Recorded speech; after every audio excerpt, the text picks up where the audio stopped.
Hey guys, it's Momma Schmooze Reviews here, and I wanted to give you guys an update on Little Hearts for His Glory and what we did for the third week. I have a video of what we did for the first week. So what we're learning right now is we're learning through history, Abraham and his descendants for the whole week, and this is what it looks like if you guys want to see. There are 5 categories on here: reading history, rhymes and motions, drama, Bible, and music right here. And on the second page, you learn the basics, which is fine motor skills, phonics, story time, and math exploration.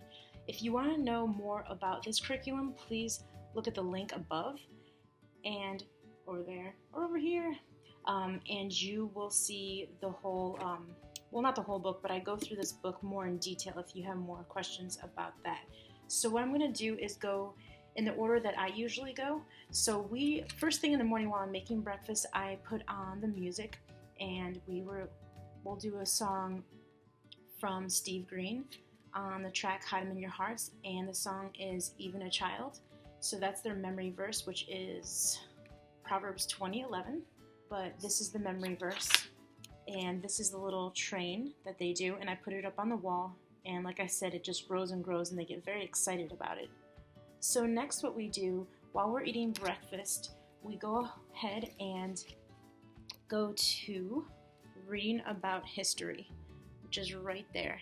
And so, for instance, on this day, we would have read, God's will was done as the people moved away from the Tower of Babel. They made new towns all over the world. God did not want one group of people to rule over everyone. So we read the Little Pilgrims history book, which is 18 through 19, and we read the Bible. So after breakfast, what I usually do with the kids is I will read from the Beginner's Bible, which I really am loving because it's very simple, and I have a 2-year-old, so it's something that I need to read quickly with keeping his attention. So for the whole entire week, I will read A New Land with Abraham and Lot. I skip one. And then we would read, Lot and Abraham. And then The Promise, the birth of Isaac, with Sarah having the baby, a wife for Isaac. And then we went all the way to him marrying Rebecca. And today we did the last one, which was the blessing, and how Jacob tricked his father Isaac into, and then we did Jacob's dream. So those were all of the Bible,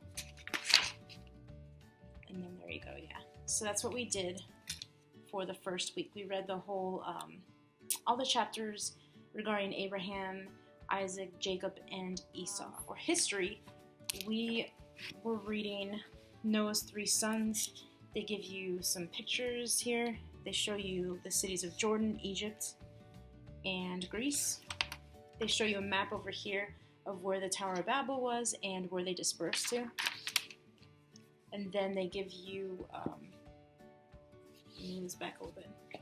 Then they give you like words to review right here and some questions to tell you. After we read the Bible, we do the rhymes and motion. This is something that is great because it gets the kids wiggles out, and it gets them up and moving, and they're running around and jumping.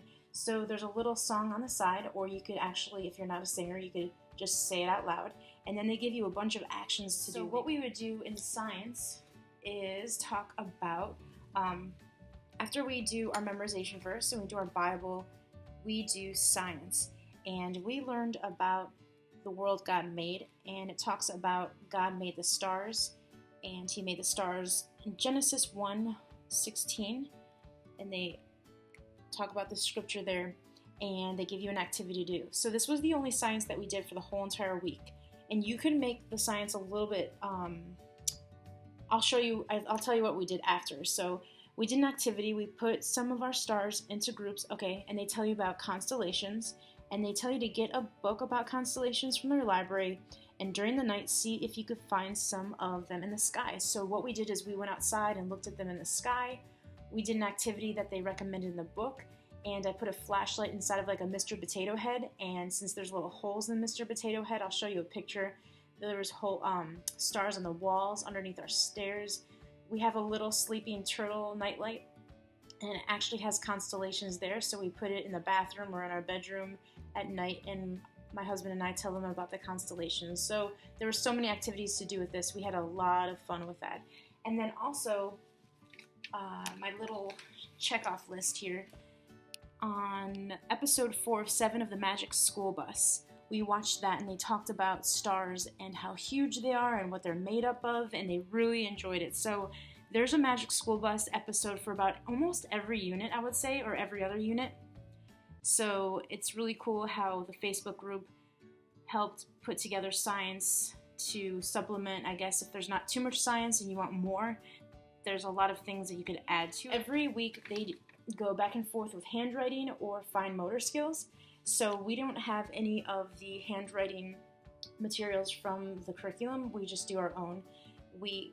Like I showed you before, she copies the Proverbs 20:11 scripture, so that's one handwriting for the week. She did this week. This is from Play-Doh to Plate. Yeah, Play-Doh to Plate. This is really fun. I got this from Play-Doh to Plate, and I thought it was really neat because she needs to know, she needs assistance with where to start her letters. So she likes to go through this. This is something that I had a long time ago, like a photo album book I got at the Dollar Tree probably like 10 years ago, and I never have any use for it. So it's great. So they literally start from where they show the go, and they trace it. And then also, I got just this like folder from Target a while ago, and I laminated the cover of the alphabet workbook from the Dollar Tree, and I just laminated the A through the B's. I had Winnie the Pooh before, and then I just changed it out to like spice it up a little bit because she gets bored of the same things. So after they do this section over here, it's usually right before lunch where we get to this. This only takes us like an hour because I don't do the whole entire thing with them because she's very young. But we do the fine motor skills and we do the story time every day. We usually do the story time after lunch, and then math we usually do after lunch. And phonics we have not been doing so much, maybe once a week or twice a week. So for fine motor skills, I will show you what she did this week. She did cut out, on the back of this, there was like a bunch of animals, but she cut half of it off because we did a game with it. And she had to count the legs of the animals, and I just had her write down or trace the number of the legs that these animals or insects had. And then on this other side, as you can see, there's like categories of 0, 2, and 4. There are, on this side, there was a bunch of animals. There's a worm, a snake, a hen, a rooster, a lizard, and a skunk. And she colored them, and then she cut them out, and then she grouped them into 0 legs, 2 legs, and these insects or animals had 4 legs. So that is fine motor skills, basically. It's not what they use, but this is what we had that I already purchased, and it is this book, which I am in love with, by Evan Moore, and it's an animal book, and it teaches about science. So since there's not tons of science in this curriculum, this kind of is like a supplement, but you don't have to supplement. So as you can see, they have you cut, color, and paste. I also made a copy of the Beginner's Bible, and I photocopied the Bible. Now you guys, if you don't have a coloring book that goes along with all of your schoolwork, the easiest thing to do is make a photocopy of the Bible, and then they can color it in and cut it and paste it wherever. But I have a coloring book, and they didn't have this section when Sarah has the baby, so it was just a simple idea, and I was like, why didn't I think of that? Photocopying the Bible, and then they could color it in every day even when you read the Bible to them, if they're coloring it in, they're listening, that would be great for older kids as well. So I just wrote down, God promised Sarah and Abraham a baby, and the baby's name was Isaac, and she colored in Sarah and Isaac and Abraham. So that's basically what she did. She colored, she cut it, and she pasted it. So last but not least, I do math with my daughter, and she really enjoys the Dollar Tree math books. I have not gotten the Singapore math that's recommended in this curriculum because she's still at a young age, and she's still not 5 years old. She's only 3 and a half. So we do these Dollar Tree workbooks, and she probably does 5 to 10 a day when she does her math, which is pretty much we do math every day, and she loves these. This is from Discovery Workbook, but anything from the Dollar Tree that's pre-K to kindergarten, she loves doing the math, counting, measuring, and we use a lot of manipulatives like erasers and popsicle sticks. We have cubes, and sometimes I'll just I laminate these little numbers I got from Mahogany, I think, Miss Mahogany. I forgot her name, but I'll link it below. And these are just numbers from a number chart, and I laminated them. And then I put out a number, and then she can count or put out how many popsicle sticks or erasers or cubes that correspond with the actual number. So that's fun as well. And then I'll show you a picture over here. It'll be of the number 3, and the book recommended it. It's a really fun way to learn numbers. You just use painting tape, and I made a number 3 with it, and the kids could trace it by using it as a balance beam and walking over it, and then they use their shoes. They were very creative and used their shoes to trace it, and they had a lot of fun. So basically that's what I did, you guys. I also did an art project for the unit before of the Tower of Babel. I'll show you up in the picture as well. We used marshmallows and toothpicks, and we had a lot of fun doing that. That was a fun little math type of a game along with art. I hope you guys enjoy this. Thanks for watching Momma Schmooze Reviews. Give me a thumbs up if you like videos like this, and please subscribe.